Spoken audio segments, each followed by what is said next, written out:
Welcome to this episode of Inside Brush Country Sports, brought to you by South Texas Orthopedics. I'm Chris Filateo, the sports editor here at the Pleasanton Express. Well, for many high school gridiron fans, mid-November signifies playoff time, and that's going to be our focus this week. Pleasanton, Jourdanton, and Charlotte all vied for a chance at playing for a state championship in Arlington in December. Yet, the Indians were the only team to advance after a convincing 25-7 victory over Odom last week. The Eagles lost to Canyon Lake 24-21, while the Trojans fell to the heinous 42-16. Jourdanton earned its first playoff win since 1987 and improved to 9-2 overall in the win. The Indians face a tough Hallettsville team this week in the area round matchup. Jourdanton also gained recognition last week when it was awarded the Class 2A Dave Campbell Army Strong Team of the Week award for their thrilling overtime performance against Luling a couple weeks ago.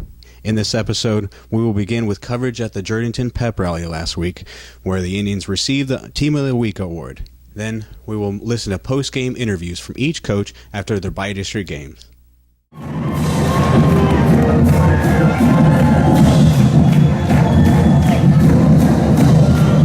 Today, on behalf of the U.S. Army and Dave Campbell's Texas football, it's my honor to present this Army Strong Team of the Week award to Jourdanton High School, the Indians.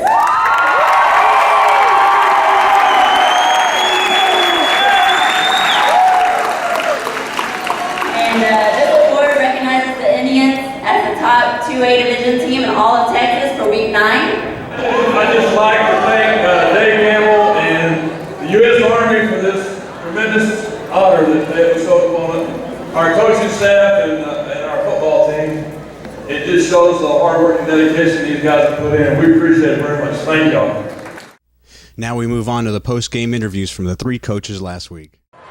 Made one too many mistakes. Kids gave great effort. Lost to a good team. Pretty tough offense to work around since you haven't seen something like the slot T all year.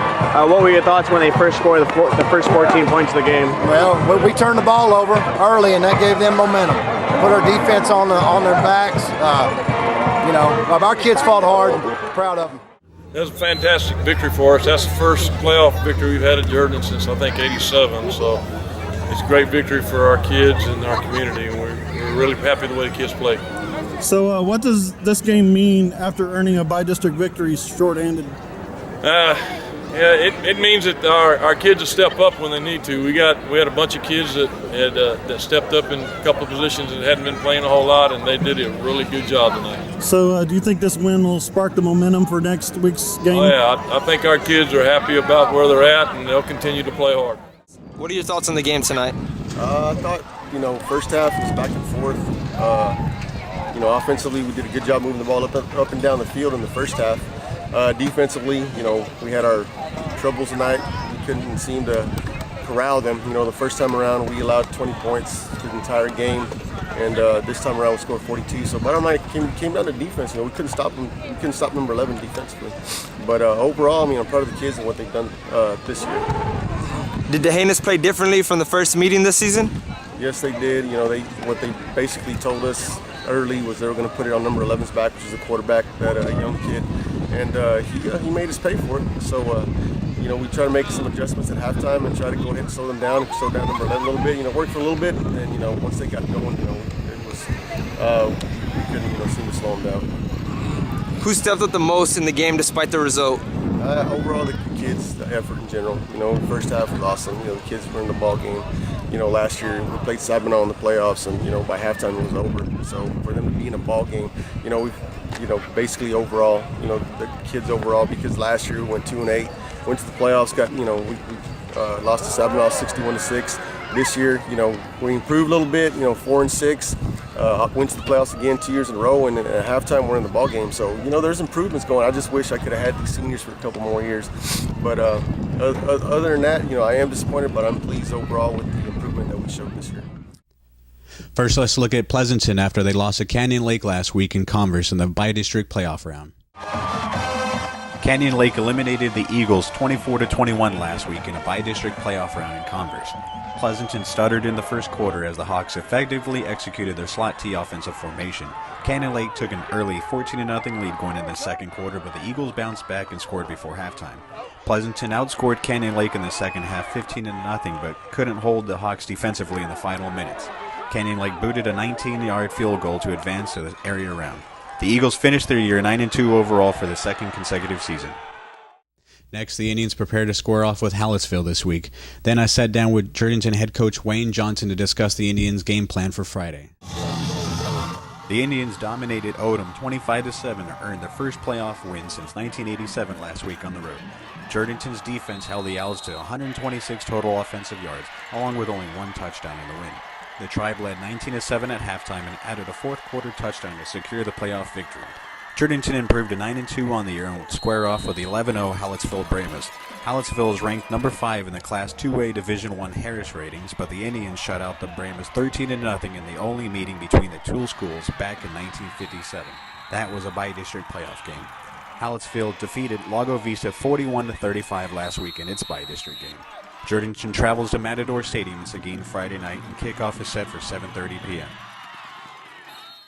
Here at Jourdanton High School with head coach Wayne Johnson. How are you doing today, Coach? Good, I'm doing good, Chris. Well, how does it feel to win? How does it feel winning the first playoff game for Jourdanton since 1987? Yeah, it's really a blessing for the kids and the community. It really has been a really nice. Really has been. Good.